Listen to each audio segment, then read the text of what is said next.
I'm David Preston, and you're listening to the Lit AF podcast. Join us each week for a tour through the literary classics like you have never heard them before. Each season is a new book, and each episode is a new way of thinking about it. If you'd like more information about becoming a sponsor or a member of the Lit AF community, which will enable you to attend live streams with authors, get discounts on merchandise, participate in community forums, and even determine what I read next, come find us on the web at litafpodcast.com.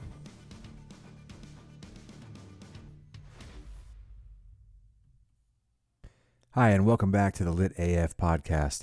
This is it, the last chapter of The Great Gatsby and the end of Season 1. And I'm thinking to myself, every single time I've read this book, on one hand it's been different, on the other hand it's the same. Gatsby's still dead. Daisy and Tom are still Daisy and Tom. And Nick, is he just a spectator or is he an active participant? After all, he kind of wants Jordan. He kind of wants to be in this life. These are the people with whom he's associating with, even though from the beginning he says, oh, that's not really me. And all we're left with is a memory of the past. Chapter 9. After 2 years, I remember the rest of that day, and that night, and the next day, only as an endless drill of police and photographers and newspapermen in and out of Gatsby's front door. A rope stretched across the main gate, and a policeman by it kept out the curious. But little boys soon discovered that they could enter through my yard, and there were always a few of them clustered open-mouthed about the pool. Aren't we like the little boys, the readers who were entering Gatsby's world through the mental yard of Nick? Someone with a positive manner, perhaps a detective, used the expression madman as he bent over Wilson's body that afternoon, and the adventitious authority of his voice sent the key for the newspaper reports the next morning. Most of those reports were a nightmare, grotesque, circumstantial, eager, and untrue. When Michaelis's testimony at the inquest brought to light Wilson's suspicions of his wife, I thought the whole tale would shortly be served up in racy pasquinade, a vocabulary word I used to ask students to look up. I don't give a shit if you look it up or not. But Catherine, who might have said anything, didn't say a word. She showed a surprising amount of character about it, too. Looked at the coroner with determined eyes under that corrected brow of hers, and swore that her sister had never seen Gatsby, that her sister was completely happy with her husband, that her sister had been into no mischief whatever. She convinced herself of it, and cried into her handkerchief, as if the very suggestion was more than she could endure. So Wilson was reduced to a man deranged by grief in order that the case may remain in its simplest form, and it rested there. And this is why I don't give a shit if you look up the word pasquinade. Teachers are supposed to be passive, neutral, kindly, generous folk who won't blink if you cross them, unless you're a student in their classroom, of course. And this is why, all throughout our culture here in 2022, we've got the convoy and QAnon and assholes of every stripe antagonizing teachers and stomping into school board rooms as if they owned the place to tell teachers what they can and cannot say. Don't say gay. Don't make anybody feel badly about what happened in our country's racist, fucked up history. But you know, the thing of it is, choose your dystopia. People worry about 1984, right, and the big bad authority figure telling us what we can and can't do, but that's not how it is. This is way more like Brave New World and people zonked out on Soma or fentanyl or whatever the fuck, not paying attention, not wanting to read, which brings us to Fahrenheit 451. And those are the real problems. Whatever, okay, I don't want to be... Well, fuck you. I am so sick and fucking tired. Here I am in the middle of Great Gatsby. I should just be behaving myself and reading Chapter 9 to the 3 or 4 people who are actually listening this far into the podcast. But no, that's not how it is. That's for the classroom. For real life, for this conversation, for you and me, any of you who are actually listening to this, we are way into the deep end of the non-thinking, non-caring, non-keeping an eye out while everything goes to shit pool. Gatsby's dead and floating in timeless ripples in Fitzgerald's idea of how it could go when you try and adopt a way of being that doesn't work for you just to get the affection of other people. But I'm watching teachers having to do that in real time. Act as though we're less than we are just to get forget the approval or affection, but just to get people off of our fucking backs. And I go, no. Go ahead and step to me with all of your adorable conspiracy theories. Go ahead and step to me with all the reasons that critical thinking hurts your little heart. Fuck that. All right. At some point, I got to finish chapter 9, so here we go. Reducing Wilson to a character that's being reduced and reduced and reduced again to a man deranged by grief? It's more complicated than that. Nick goes on, but on all this, part of it seemed remote and unessential. I found myself on Gatsby's side and alone. From the moment I telephoned news of the catastrophe to West Egg Village, every surmise about him and every practical question was referred to me. At first, I was surprised and confused. Then, as he lay in his house and didn't move or breathe or speak, hour upon hour it grew upon me that I was responsible because no one else was interested. Interested, I mean, with that intense personal interest to which everyone has some vague right at the end. I called up Daisy half an hour after we found him, called her instinctively and without hesitation. But she and Tom had gone away early that afternoon and taken baggage with them. Left no address? No. Say when they'd be back? No. Any idea where they are, how I could reach them? I don't know, can't say. I wanted to get somebody for him. I wanted to go into the room where he lay and reassure him, I'll get somebody for you, Gatsby, don't worry. Just trust me and I'll get somebody for you. Meyer Wolfsheim's name wasn't in the phone book. The butler gave me his office address on Broadway and I called information, but by the time I had the number it was long after 5 and no one answered the phone. Will you ring again? I've rung them 3 times. It's very important. Sorry, I'm afraid no one's there. I went back to the drawing room and thought for an instant that they were chance visitors, all these official people who suddenly filled it. But as they drew back the sheet and looked at Gatsby with unmoved eyes, his protest continued in my brain. Look here, old sport, you've got to get somebody for me. You've got to try hard. I can't go through this alone. Someone started to ask me questions, but I broke away and going upstairs looked hastily through the unlocked parts of his desk. He'd never told me definitively that his parents were dead. But there was nothing, only the picture of Dan Cody, a token of forgotten violence, staring down from the wall. Next morning I sent the butler to New York with a letter to Wolfsheim, which asked for information and urged him to come out on the next train. That request seemed superfluous when I wrote it. I was sure he'd start when he saw the newspapers, just as I was sure there'd be a wire from Daisy before noon. But neither a wire nor Mr. Wolfsheim arrived. No one arrived, except more police and photographers and newspapermen. When the butler brought back Wolfsheim's answer, I began to have a feeling of defiance, of scornful solidarity between Gatsby and me against them all. You know, I've read this a lot, and every time I think this is kind of like Gatsby's last party. The last opportunity for the vultures and the selfish to descend upon this house and take from it what meets their needs without any regard for the host at all. Dear Mr. Carraway, this has been one of the most terrible shocks of my life. To me, I can hardly believe that it is true at all. Such a mad act as that man did should make us all think. I cannot come down now, as I am tied up in some very important business and cannot get mixed up in this thing now. If there is anything I can do a little later, let me know in a letter by Edgar. I hardly know where I am when I hear about a thing like this and am completely knocked down and out. Yours truly, Meyer Wolfsheim. And then hasty addenda beneath. Let me know about the funeral, etc. Do not know his family at all.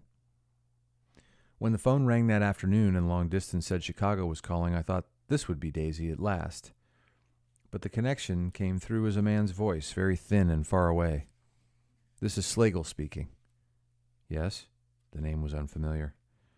Hell of a note, isn't it? Get my wire? There haven't been any wires. Young Park's in trouble, he said rapidly. They picked him up when he handed the bonds over the counter. They got a circular from New York giving him the numbers just 5 minutes before. What do you know about that, eh? You never can tell in these hick towns. Hello, I interrupted breathlessly. Look here. This isn't Mr. Gatsby. Mr. Gatsby's dead. There was a long silence on the other end of the wire, followed by an exclamation. Then a quick squawk as the connection was broken. I think it was on the third day that a telegram signed Henry C. Gatz arrived from a town in Minnesota. It said only that the sender was leaving immediately and to postpone the funeral until he came. It was Gatsby's father, a solemn old man, very helpless and dismayed, bundled up in a long, cheap ulster against the warm September day.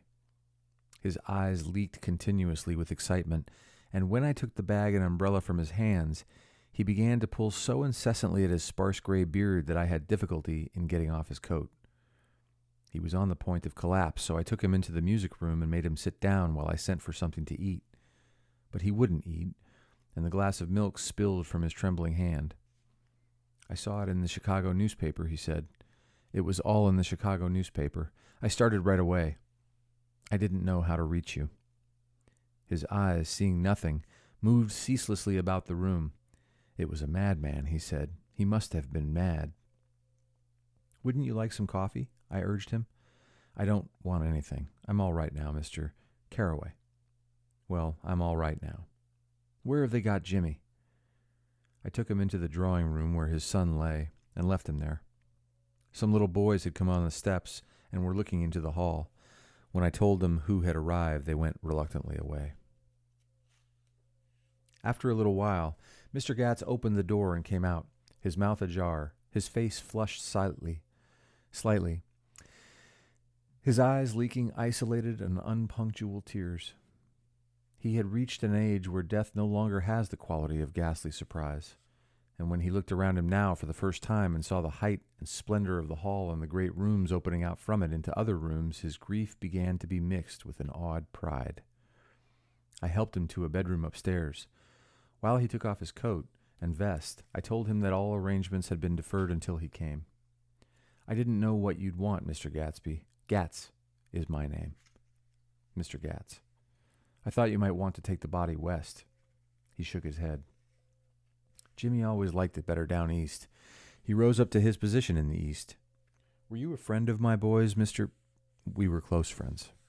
He had a big future before him, you know. He was only a young man, but he had a lot of brain power here. He touched his head impressively, and I nodded. If he'd have lived, he'd been a great man. A man like James J. Hill. He'd have helped build up the country. And you know, here Fitzgerald does something that just... I guess it's an effort to be authentic, but it pisses me off, and I'll tell you why. In this sentence, he'd have is a contraction. He would have.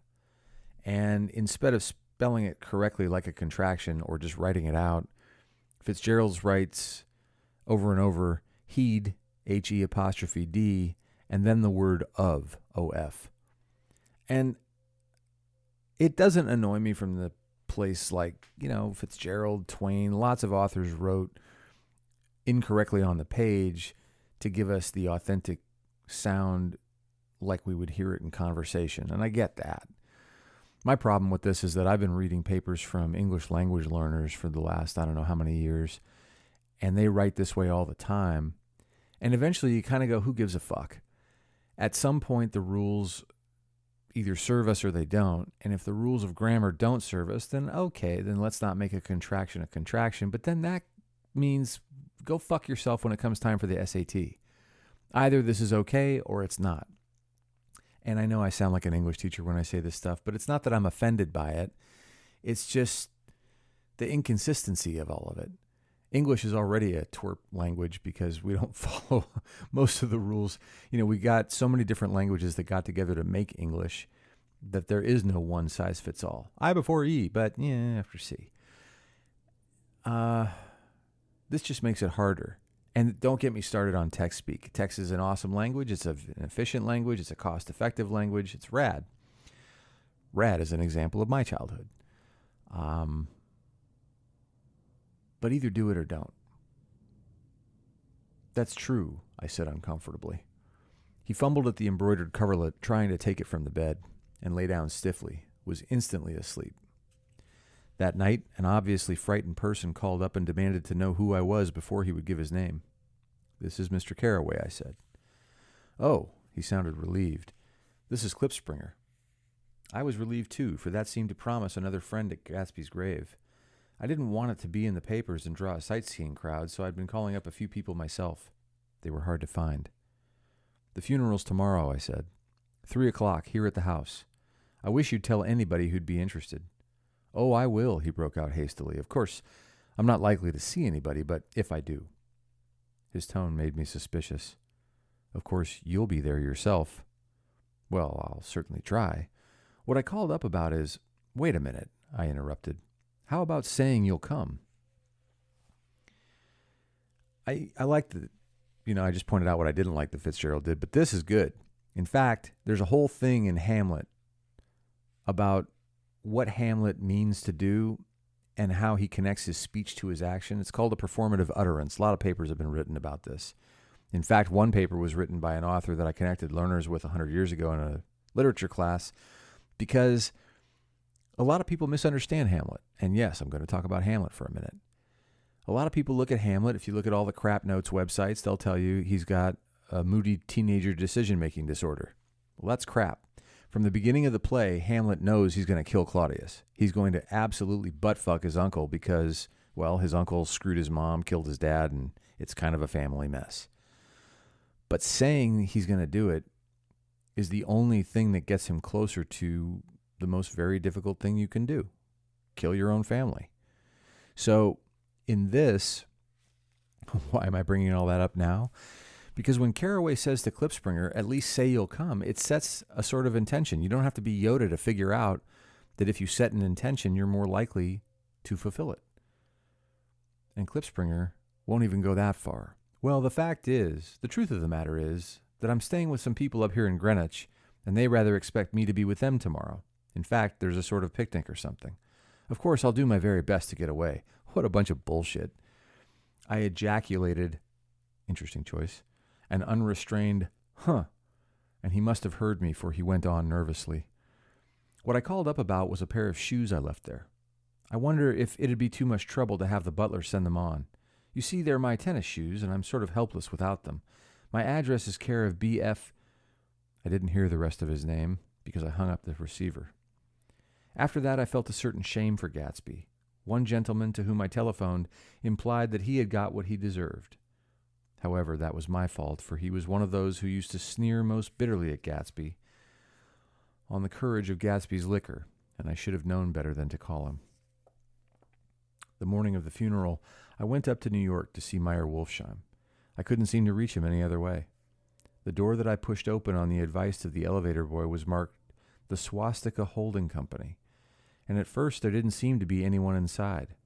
But when I shouted hello several times in vain, an argument broke out behind a partition, and presently a lovely Jewess appeared at an interior door and scrutinized me with black hostile eyes. Back in the chapter when Fitzgerald introduced Wolfsheim, I talked about the anti-Semitic description of him physically. I don't really get this part. The Swastika Holding, is that like a teenagery approach at irony? The Jewess? Why describe a character that way? Fuck Fitzgerald. I'm glad his wife was drunk and made him feel insecure about his dick. "Nobody's in," she said. "Mr. Wolfsheim's gone to Chicago."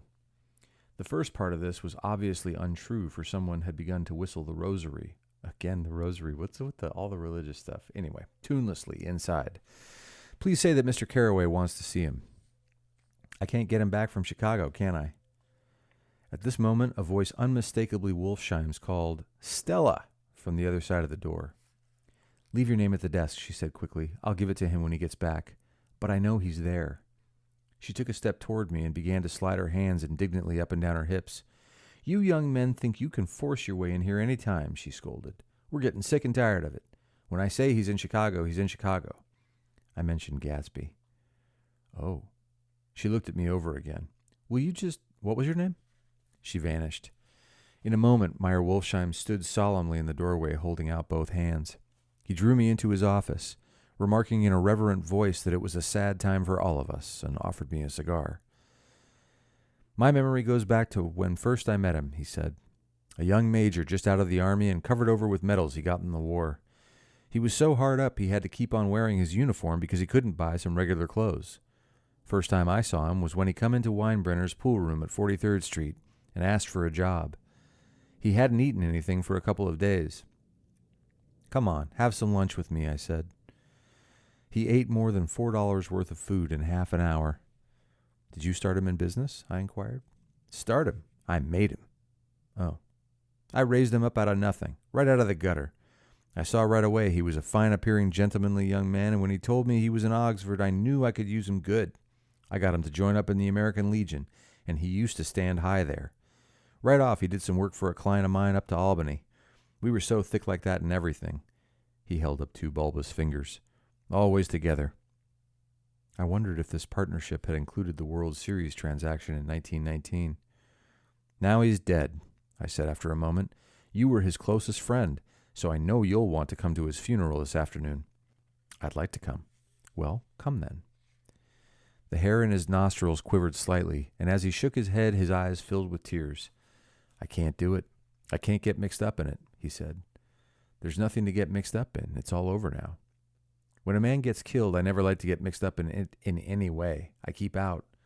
When I was a young man, it was different. If a friend of mine died, no matter how, I stuck with them to the end. You may think that's sentimental, but I mean it, to the bitter end. I saw that for some reason of his own, he was determined not to come, so I stood up.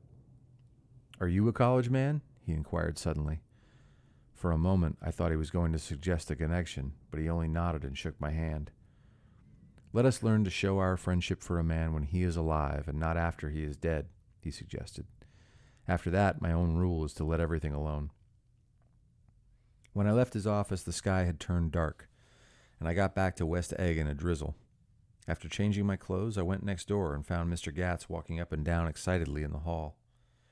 His pride in his son and in his son's possessions was continually increasing, and now he had something to show me. Jimmy sent me this picture. He took out his wallet with trembling fingers. Look there. It was a photograph of the house, cracked in the corners and dirty with many hands. He pointed out every detail to me eagerly. Looked there, and then sought admiration from my eyes. He had shown it so often that I think it was more real to him now than the house itself. Jimmy sent it to me. I think it's a very pretty picture. It shows up well. Very well. Had you seen him lately? He come out to see me 2 years ago and bought me the house I live in now. Of course, we was broke up when he run off from home, but I see now there was a reason for it. He knew he had a big future in front of him, and ever since he made a success, he was very generous with me. He seemed reluctant to put away the picture, held it for another minute lingeringly before my eyes. Then he returned the wallet and pulled from his pocket a ragged old copy of a book called Hopalong Cassidy. Look here. This is a book he had when he was a boy. It just shows you. He opened at the back cover and turned it around for me to see. On the last flyleaf was printed the word schedule and the date, September 12, 1906. And underneath, rise from bed, 6 a.m., dumbbell exercise and wall scaling, 6:15 to 6:30. Study electricity, etc., 7:15 to 8:15. Work, 8:30, 4:30 p.m. Baseball and sports, 4:30 to 5. Practice elocution, poise, and how to attain it, 5 to 6. Study needed invention, 7 to 9. General resolves. No wasting time at Shafters, or a name indecipherable. No more smoking or chewing. Bath every other day.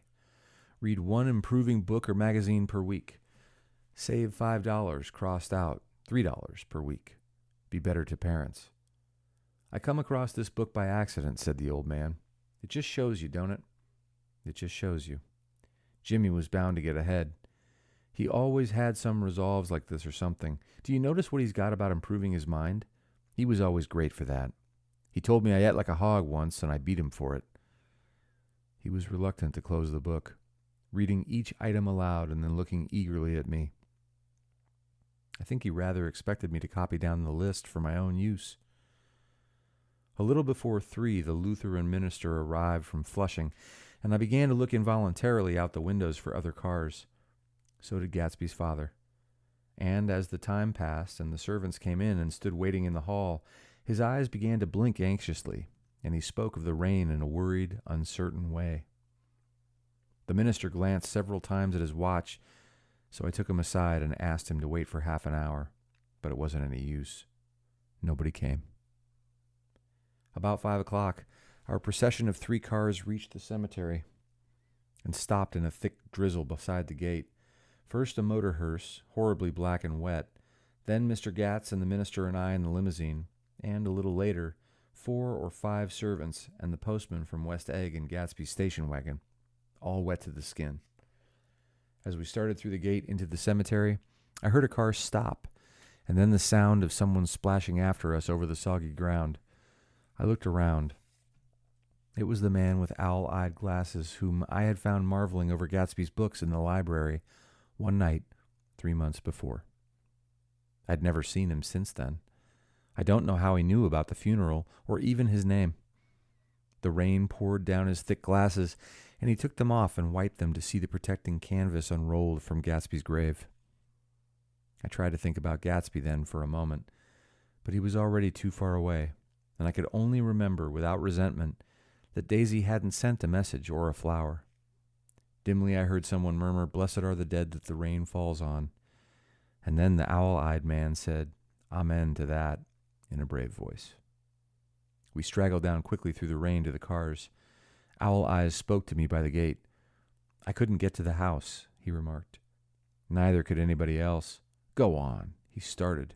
"Why, my God, they used to go there by the hundreds."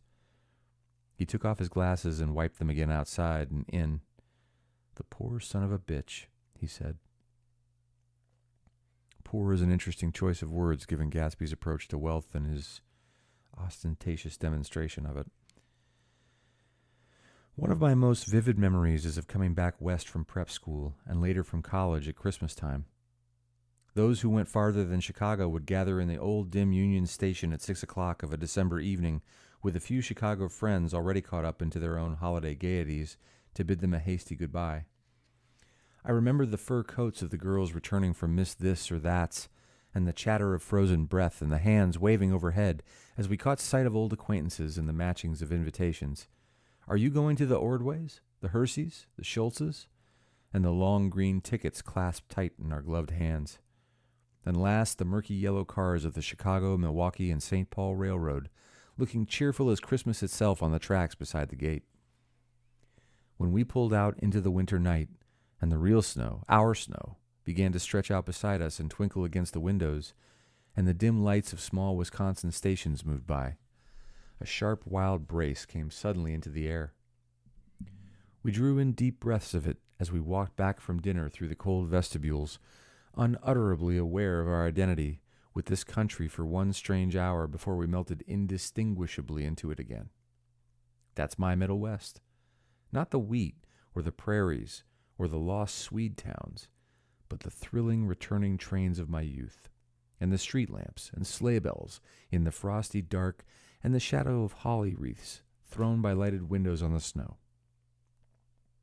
I am part of that, a little solemn with the feel of those long winters, a little complacent from growing up in the Caraway house in a city where dwellings are still called through decades by a family's name. I see now that this has been a story of the West after all. Tom and Gatsby, Daisy and Jordan and I, we're all Westerners, and perhaps we possess some deficiency in common which made us subtly unadaptable to Eastern life. Even when the East excited me most, even when I was most keenly aware of its superiority to the bored, sprawling, swollen towns beyond the Ohio, with their interminable inquisitions which spared only the children and the very old, even then it had always for me a quality of distortion. West Egg especially still figures in my more fantastic dreams. I see it as a night scene by El Greco, 100 houses, at once conventional and grotesque, crouching under a sullen overhanging sky and a lustreless moon. In the foreground, 4 solemn men in dress suits are walking along the sidewalk with a stretcher on which lies a drunken woman in a white evening dress. Her hand, which dangles over the side, sparkles cold with jewels. Gravely the men turn in at a house, the wrong house, but no one knows the woman's name, and no one cares. After Gatsby's death, the East was haunted for me like that, distorted beyond my eyes' power of correction. So, when the blue smoke of brittle leaves was in the air, and the wind blew the wet laundry stiff on the line, I decided to come back home. In a way, this is Nick's return to sanity, return to something concrete, something validatable. And in a way, this book turns out, after all, to be firmly located in place, if not quite in time. There was one thing to be done before I left, an awkward, unpleasant thing that perhaps had better have been let alone. But I wanted to leave things in order, and not just trust that obliging and indifferent sea to sweep my refuse away. I saw Jordan Baker, and talked over and around what had happened to us together, and what had happened afterward to me, and she lay perfectly still listening in a big chair. She was dressed to play golf, and I remember thinking she looked like a good illustration, her chin raised a little, jauntily, her hair the color of an autumn leaf, her face the same brown tint as the fingerless glove on her knee. When I had finished, she told me without comment that she was engaged to another man. You'd think she might have, presented that, fuck it, these are all weirdos. I doubted that though there were several she could have married at a nod of her head, but I pretended to be surprised. For just a minute I wondered if I wasn't making a mistake. Interesting, that little temptation that maybe just because somebody else wants her, that maybe he should want her after all. Kind of like Gatsby wanted Daisy all the more because she was wanted by all the others. Then I thought it all over again quickly and got up to say goodbye. "Nevertheless, you did throw me over," said Jordan suddenly. "You threw me over on the telephone. I don't give a damn about you now, but it was a new experience for me, and I felt a little dizzy for a while." We shook hands. "Oh, and do you remember," she added, "a conversation we had once about driving a car?" "Why, not exactly." "You said a bad driver was only safe until she met another bad driver? Well, I met another bad driver, didn't I? I mean, it was careless of me to make such a wrong guess. I thought you were rather an honest, straightforward person. I thought it was your secret pride." "I'm 30, I said. "I'm 5 years too old to lie to myself and call it honor." She didn't answer. Angry and half in love with her, and tremendously sorry, I turned away. One afternoon, late in October, I saw Tom Buchanan. He was walking ahead of me along Fifth Avenue in his alert, aggressive way, his hands out a little from his body as if to fight off interference, his head moving sharply here and there, adapting itself to his restless eyes. Just as I slowed up to avoid overtaking him, he stopped and began frowning into the windows of a jewelry store. Suddenly he saw me and walked back, holding out his hand. "What's the matter, Nick? Do you object to shaking hands with me?" "Yes, you know what I think of you." "You're crazy, Nick," he said quickly. "Crazy as hell. I don't know what's the matter with you." "Tom," I inquired, "what did you say to Wilson that afternoon?" He stared at me without a word, and I knew I had guessed right about those missing hours. I started to turn away, but he took a step after me and grabbed my arm. "I told him the truth," he said. "He came to the door while we were getting ready to leave, and when I sent down word that we weren't in, he tried to force his way upstairs. He was crazy enough to kill me if I hadn't told him who owned the car. His hand was on a revolver in his pocket every minute he was in the house." He broke off defiantly. "What if I did tell him? That fellow had it coming to him. He threw dust into your eyes just like he did in Daisy's, but he was a tough one. He ran over Myrtle like you'd run over a dog and never even stopped his car." There was nothing I could say except the one unutterable fact that it wasn't true. And if you think I didn't have my fair share of suffering, look here, when I went to give up that flat and saw that damn box of dog biscuits sitting there on the sideboard, I sat down and cried like a baby. By God, it was awful. I couldn't forgive him or like him, but I saw that what he had done was, to him, entirely justified. It was all very careless and confused. Now, here is a sentence worth paying a lot of attention to, so sit down, ladies and gentlemen. They were careless people, Tom and Daisy. They smashed up things and creatures, and then retreated back into their money, or their vast carelessness, or whatever it was that kept them together, and let other people clean up the mess that they had made. Oh, man, that's so true of so many people. People with money, people with means, people with the luxury of not having to be accountable to an internal conscience, an external morality, the law, the tax code. Oh, man, that's a hard one. I shook hands with him. It seemed silly not to, for I felt suddenly as though I were talking to a child. Then he went into the jewelry store to buy a pearl necklace, or perhaps only a pair of cuff buttons, rid of my provincial squeamishness forever. Gatsby's house was still empty when I left. The grass on his lawn had grown as long as mine. One of the taxi drivers in the village never took a fare past the entrance gate without stopping for a minute and pointing inside. Perhaps it was he who drove Daisy and Gatsby over to East Egg the night of the accident, and perhaps he had made a story about it all his own. I didn't want to hear it, and I avoided him when I got off the train. I spent my Saturday nights in New York because those gleaming, dazzling parties of his were with me so vividly that I could still hear the music and the laughter faint and incessant from his garden, and the cars going up and down his drive. One night, I did hear a material car there and saw its lights stop at his front steps, but I did not investigate. Probably it was some final guest who had been away at the ends of the earth and didn't know that the party was over. On the last night, with my trunk packed and my car sold to the grocer, I went over and looked at that huge incoherent failure of a house once more. On the white steps, an obscene word, scrawled by some boy with a piece of brick, stood out clearly in the moonlight, and I erased it, drawing my shoe raspingly along the stone. Then I wandered to the beach and sprawled out on the sand. Most of the big shore places were closed now, and there were hardly any lights except the shadowy moving glow of a ferry boat across the sound. And as the moon rose higher, the inessential houses began to melt away, until gradually I became aware of the old island here that flowered once for the Dutch sailor's eyes, a fresh green breast of the New World. Its vanished trees, the trees that had made way for Gatsby's house, had once pandered in whispers to the last and greatest of all human dreams.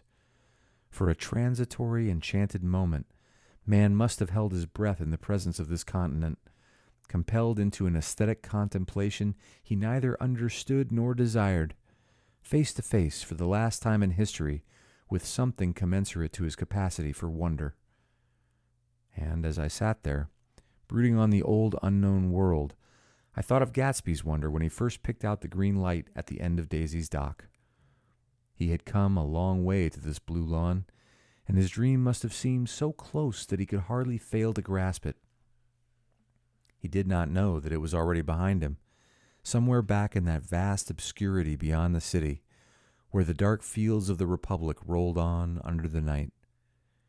Gatsby believed in the green light, the orgastic future that year by year recedes before us. It eluded us then, but that's no matter. Tomorrow, we will run faster, stretch out our arms farther, and one fine morning. So we beat on, boats against the current, borne back ceaselessly into the past. Well, that does it for The Great Gatsby and for Season 1 of the Lit AF podcast. If you'd like to participate in the Lit AF podcast community and even ring in on which books I should read next, please head on over to litafpodcast.com. Thanks for listening.